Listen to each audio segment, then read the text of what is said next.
ሰላም ጤና ይስጥልኝ እንደምናችሁ ኡመር ዘሙ ነኝ። እንግዲህ እንደሚታወቀው ዛሬም ካርቶ ሆስፒታል ላይ እንገኛለን። የማህፀንና የጽንስ ስፔሻሊስት ዶክተር መሐመድ ጋር ነው ይዣችሁ የምገባው። እንግዲህ በዚህ ሁኔታ ነው ያለው። ይህንን እንግዲህ ስለ ጽንስና እንዲሁም ስለ ማህፀን ያለውን ሁኔታና እንዴት ይህንን ሆስፒታል ስለ ሆስፒታሉ ያለውን ሁኔታ በደንብ ያስረዱናል ብትናርገው።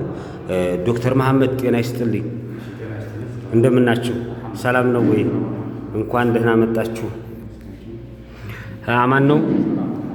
ዶክተር መሐመድ የማህፀንና የጽንስ ስፔሻሊስት ባለሙያ ነህ። ተወልደህ ያደግከው ደሴ አካባቢ ነው፣ ደሴ ነው እና ሀርቡን እንዴት አየኸው? ይሄ ሆስፒታሉ ያለው ሁኔታ እንዴት ነው ትላለህ? ለላ ሰው ዋጀነት ትንሽ አጠር ያለች ማብራሪያ ብትሰጠን። በጣም ትልቅ የሚባል ቻንስ ነው ፎር ለሀርቡ ማህበረሰብ።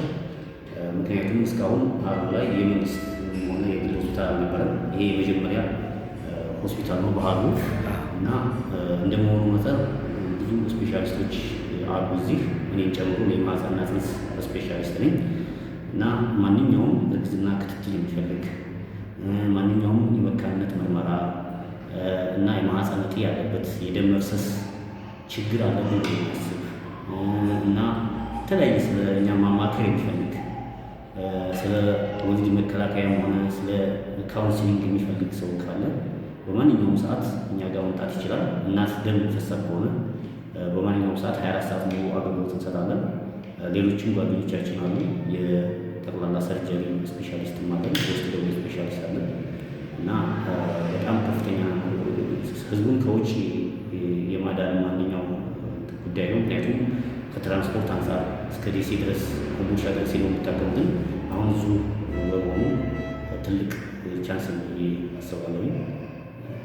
አዎ በጣም ደስ የሚል ነው። እኛ የወሊድ ሁኔታ እንኳ በጣም አስቸጋሪ ነበር። ሀርቡ ላይ ሪፈር ተብሎ ወደ ኮምቦልቻ ወደ ደሴ ነበር የሚሄዱትና ይህንን ነገር በአጭር እዙ ቅጭት ተደርጎ በሚፈልገው ሰዓት 24 ሰዓት አገልግሎት እየሰጠ ካርቶ ሆስፒታል እንግዲህ አንዲት ወላድ ከመጣች መንገድ ላይ የሚሞቱ ነበሩ። ለምን አምቡላንስ ሹፌሩ እስከሚፈለግ እንትና ቤት ተኝቶ ይሆናል።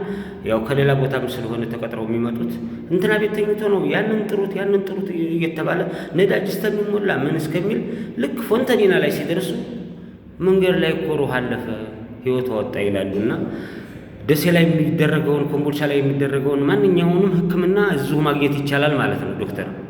በጣም ደስ ይላል። በጣም ደስ ይላል በእውነት።